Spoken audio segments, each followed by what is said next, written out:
महाराष्ट्रात पूर्वार खडकवासला धरणातून पाण्याचा विसर्ग सुरू झाल्याने पुण्यात मुठा नदीचे पाणी पात्राबाहेर आले. नदीपात्राजवळच्या वस्त्यांमध्ये पाणी शिरल्यामुळे गुरुवारी जनजीवन मोठ्या प्रमाणात विस्कळीत झाले. पुण्यात विक्रमी पाऊस, अनेक वस्त्यांमध्ये पाणी. सांगली, कोल्हापूर, साताऱ्यात नद्या पात्राबाहेर. कोकणात मुसळधार. उत्तर महाराष्ट्र, मराठवाडा कोरडेच. 10वी-12वीच्या पुरवणी परीक्षा लांबणीवर. पुणे अतिवृष्टीच्या इशाऱ्यामुळे महाराष्ट्र राज्य माध्यमिक व उच्च माध्यमिक शिक्षण मंडळातर्फे घेण्यात येत असलेल्या 10वी-12वीच्या पुरवणी परीक्षेतील 26 जुलै रोजी होणारी परीक्षा पुढे ढकलण्याचा निर्णय घेण्यात आला आहे. उत्तर महाराष्ट्रात टँकर राज कायम.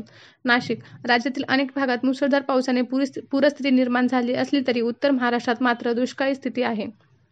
749 गावे आणि वाड्यांना अजूनही 224 टँकरमधून पाणी पुरवावे लागत आहे. गावांची तहान भागवण्यासाठी 283 विहिरी अधिग्रहित करण्यात आल्या असून 5.25 लाख लोकसंख्येची यावरच भिस्त आहे. मराठवाड्याचा धरणसाठा 17% खाली.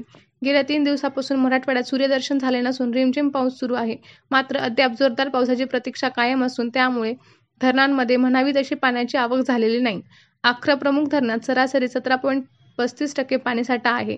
जायकवाडीचा साठा 4.13% आला आहे. गुरुवारी दुपारी नांदेड जिल्ह्यातील विष्णुपुरी धरणाच्या पाणीसाठ्यात काहीशी वाढ झाली. त्यामुळे दुपारी 4:30च्या सुमारास पाण्याचा विसर्ग करण्यात आला.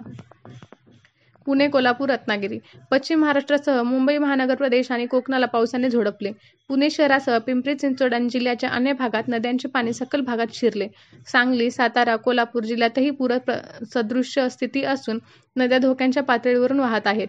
कोकणात रत्नागिरी जिल्ह्यातील खेड, दापोली तसेच रायगड जिल्ह्यातील महाड, रोहा, पाली, नागोठणे येथे पूरस्थिती निर्माण झाली आहे. त्यामुळे बहुतांश महाराष्ट्रासाठी गुरुवार हा पूर्वार ठरला असतानाच उत्तर महाराष्ट्र आणि मराठवाड्याला मात्र दमदार पावसाची अद्याप प्रतीक्षा आहे. खडकवासला धरणातून मोठ्या प्रमाणात पाण्याचा विसर्ग झाल्यामुळे तसेच घाटमाथ्यावर झालेल्या अतिमुसळधार पावसामुळे पुणे शहरासह जिल्ह्यात पूरस्थिती निर्माण झाली आहे. जिल्ह्यातील वेगवेगळ्या दुर्घटनांमध्ये 5 जणांचा मृत्यू झाला तर दोघे रात्री उशिरापर्यंत बेपत्ता होते. पुणे, पिंपरी-चिंचवड आणि ग्रामीण भागातील 127 कुटुंबातील 2192 नागरिकांचे तात्पुरते स्थलांतर करण्यात आले. दरडीचा धोका लक्षात काही मार्ग बंद करण्यात आले आहेत. मावळ परिसर आणि पिंपरी-चिंचवड शहरात